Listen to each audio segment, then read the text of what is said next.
People have no chance to get their personal items out. They have no chance to call for help. And this is far away from most media outlets. You are amongst the very few journalists who have even seen this. European or American journalists who have even been here because people are afraid to come or it's too hard to come. And one of the things we were told in Gaza by a very respected Palestinian psychologist who had just completed a study of 1,000 Palestinian children was that they had discovered that many of these Palestinian children no longer had a will to live, that they were so dehumanized and so affected by seeing their fathers particularly beaten by Israeli defense forces, that the psychological condition is one of the dimensions of the conflict that is not widely understood. Palestinians called for an international observer force that would stop the violence, but this action was blocked by Israel. Finally, a group of Palestinian and Israeli human rights activists together created the International Solidarity Movement, which has brought people from around the world of all ages and backgrounds to provide a nonviolent international presence to try to fill this need. Rachel Corrie, a 23-year-old American student, went to Gaza to join in these efforts, sending back emails to her parents. I have been in Palestine for 2 weeks and 1 hour now, and I still have very few words to describe what I see. It is most difficult for me to think about what's going on here when I sit down to write back to the United States. Something about the virtual portal into luxury. I don't know if many of the children here have ever existed without tank shell holes in their walls, and the towers of an occupying army surveying them constantly from the near horizons.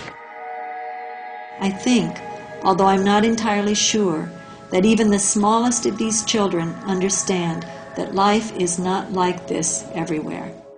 It was Sunday afternoon in Charlotte, about noon actually, and I received a phone call, and my son-in-law, Kelly, was on the phone, and he asked if Craig was there. And something about the way he asked made me realize, I felt right away that something was wrong. And then I asked, why, Kelly? And he hesitated for a minute, and he said, we've had some very sad news. And then my daughter, Sarah, I could hear her in the background, and she got on the telephone, and she said, Mom, it's Rachel. And I think the first words out of my mouth then were, is she dead?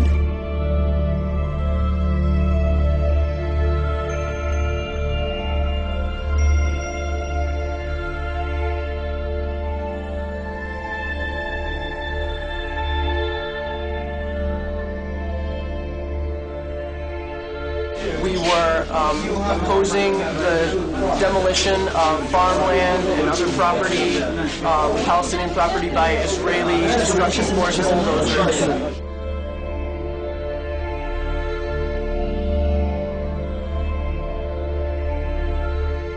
And the bulldozer drove up, and it kept going, and she tried to move back, but she couldn't move back, and she got caught underneath. She got caught underneath the bulldozer. Many other internationals began to surround the bulldozer and yell at it and tell us that there is somebody there, and it did not stop.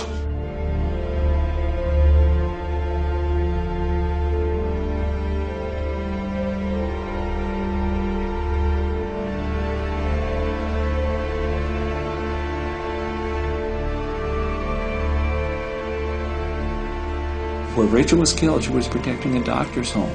And that's important to realize. And the 3 children and his wife, she knew that family, and that doctor felt that Rachel was like a daughter to him.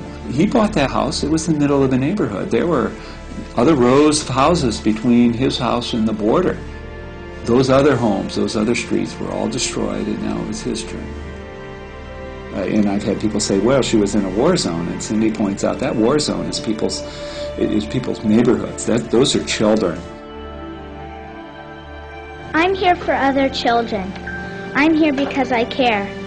I'm here because children everywhere are suffering, and because 40,000 people die each day from hunger. I'm here because those people are mostly children. We have got to understand that the poor are all around us, and we're ignoring them. We have got to understand that these deaths are preventable. We have got to understand that people in third world countries think and care and smile and cry just like us. We have got to understand that they are us. We are them. My dream is to stop hunger by the year 2000. My dream is to give the poor a chance. My dream is to save the 40,000 people who die each day. My dream can and will come true if we all look into the future and see the light that shines there.